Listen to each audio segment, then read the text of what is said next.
Yes students, very good morning all. आइए शुरू कर देते हैं फिर से सेशन को। इंग्लिश ग्रामर लगातार चल रहा है बेटा, आज भी इंग्लिश ग्रामर ही पढ़ाएंगे। ग्रामर बहुत ही महत्वपूर्ण चीज है, very important session. English language को समझना है बेटा, तो ग्रामर का सेक्शन बहुत इंपॉर्टेंट है। आई होप कि आप सारे लोग चीजों को देखेंगे और एंजॉय करेंगे बेटा, ठीक है।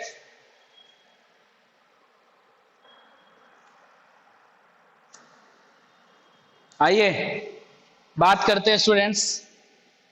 हम लोग बात कर रहे थे किसका? कल हमारी बात लेसन 6 पे चल रही थी, वर्ब पे। लेसन 6 चल रहा था बेटा, वर्ब, ठीक है। कुछ डेफिनेशन हमने कर लिया था स्टूडेंट्स, कुछ डेफिनेशन हो गए थे, एक्सरसाइज करने की बात थी, और मैंने ये कहा था कि आप सारे लोग एक्सरसाइज करेंगे, राइट। बहुत सारे लोगों ने नहीं किया बेटा। एक्सरसाइज नहीं करोगे तो फिर काम कैसे बनेगा बताओ? हाँ, एक्सरसाइज नहीं करोगे तो कैसे होगा? एक्सरसाइज तो करना पड़ेगा बेटा आपको, ठीक है।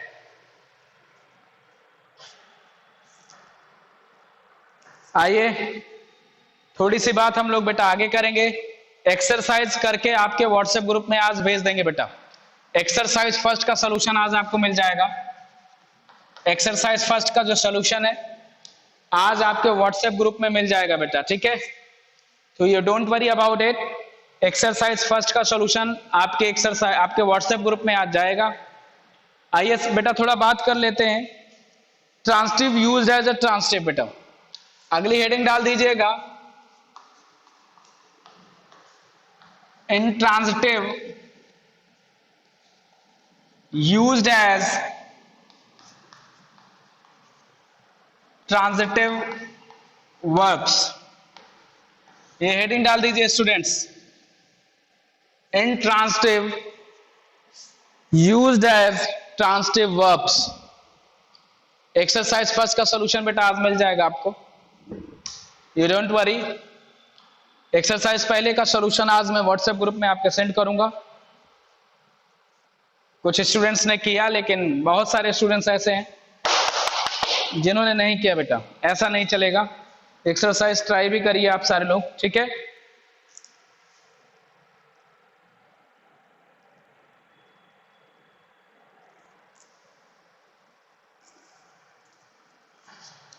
ठीक है, अगर आप देखेंगे ट्रांजिटिव, जैसे मैंने कहा यहां पे इंट्रांजिटिव कर दें, मैंने कहा इंट्रांजिटिव जहां पे ऑब्जेक्ट नहीं होता, और यहां पे ट्रांजिटिव,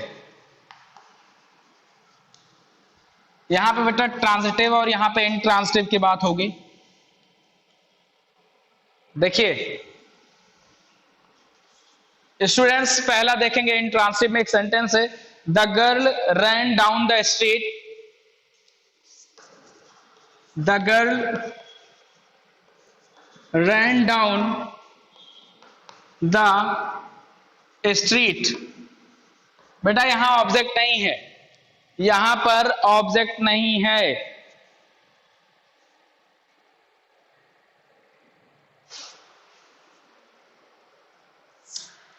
इसी को अगर ट्रांसटिव में बना देंगे तो ये हो जाएगा द गर्ल, इसी को ट्रांसटिव बना देंगे तो हो जाएगा the girl ran a needle,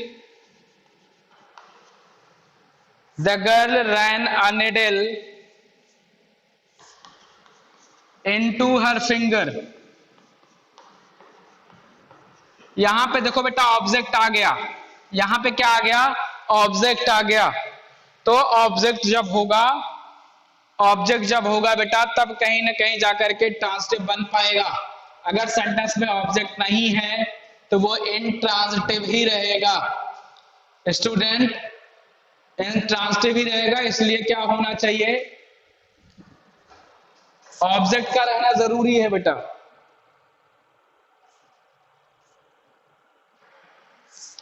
जैसे मैंने एक दूसरा सेंटेंस देखें, एक सेकेंड क्वेश्चन देखें इंट्रांसिटिव और ट्रांसिटिव के बारे में। जैसे इंट्रांसिटिव में है बर्ड्स फ्लाई, बर्ड्स फ्लाई यहां पे ऑब्जेक्ट नहीं है,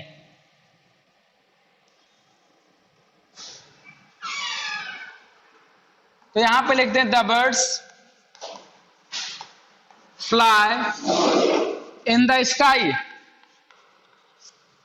यहां पे बेटा ऑब्जेक्ट आ गया, ठीक है ना, यहां पे ऑब्जेक्ट स्काई आ गया, स्काई क्या आ गया, ऑब्जेक्ट आ गया, तो ये ट्रांजिटिव हो गया। फ्लाई वर्ब कैसा हो गया बेटा, फ्लाई अब ट्रांजिटिव वर्ब हो गया।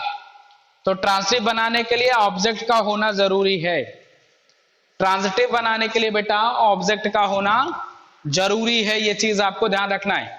नोट्स में इन सारी चीजों को आप लिखे रहिए बेटा, नोट्स में इन सारी चीजों का लिखा होना जरूरी है।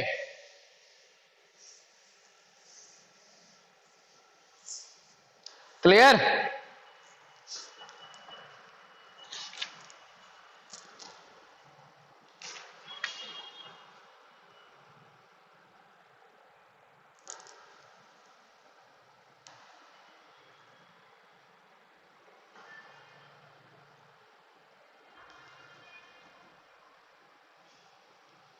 आ जाइए आगे बात करेंगे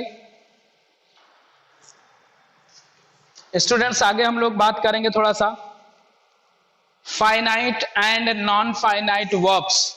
अगली हेडिंग डालिएगा आप,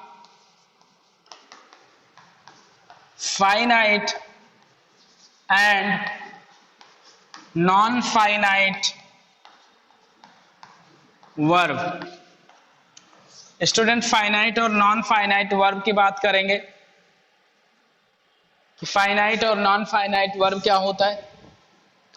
एक्सरसाइज का सॉल्यूशन बेटा आपकी क्लास ग्रुप में भेजा जाएगा, you don't worry about that. अभी आप डेफिनेशंस लिख लीजिए, चीजों को लिख लीजिए, एक्सरसाइज सॉल्यूशन आपके व्हाट्सएप ग्रुप में जाएगा।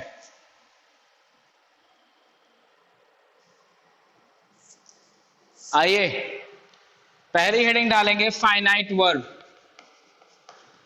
फाइनाइट वर्ब, इसमें लिखेंगे the verb that change its form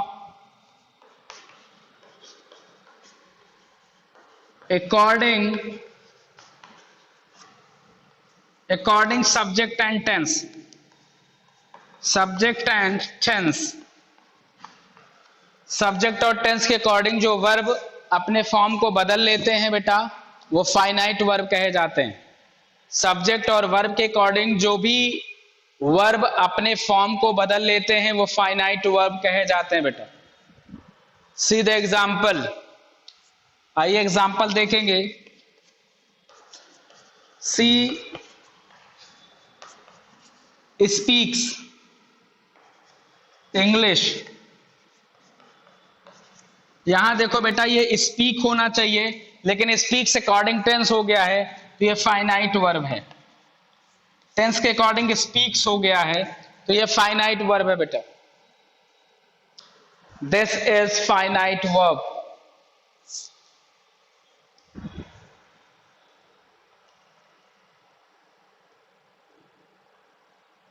ठीक है,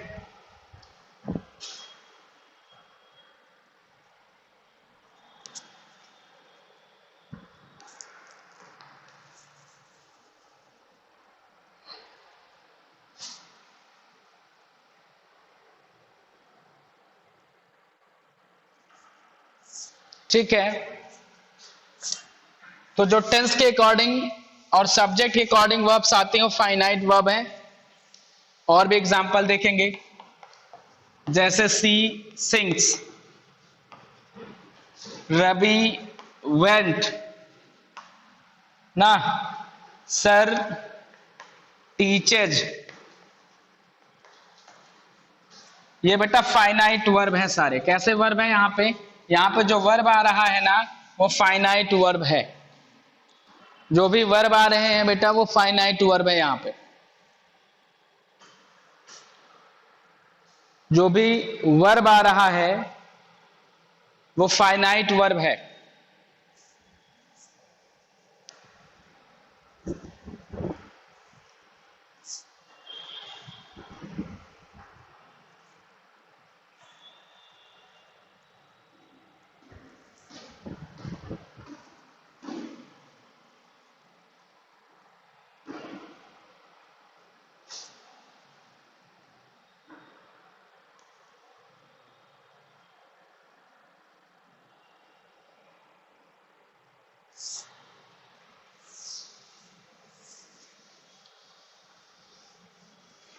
अगली हेडिंग डाल दीजिएगा non finite verb. Non finite verb.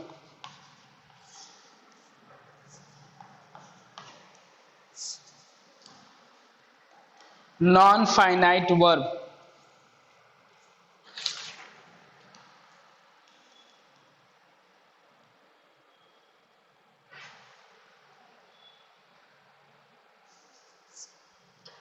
The verb which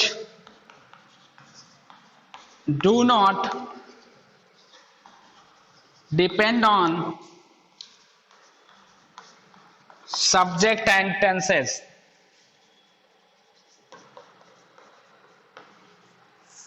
जो सब्जेक्ट और टेंस पे डिपेंड नहीं होता है, जो वर्ब सब्जेक्ट और टेंस पे डिपेंड नहीं होता है, वो नॉन फाइनाइट वर्ब है।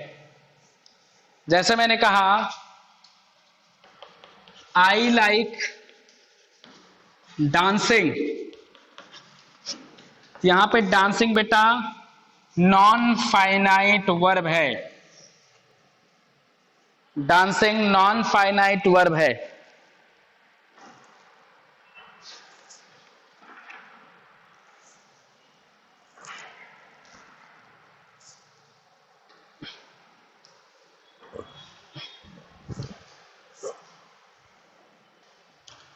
तो जो वर्ब सब्जेक्ट और टेंस पे डिपेंड नहीं होते हैं वो नॉन फाइनाइट वर्ब है।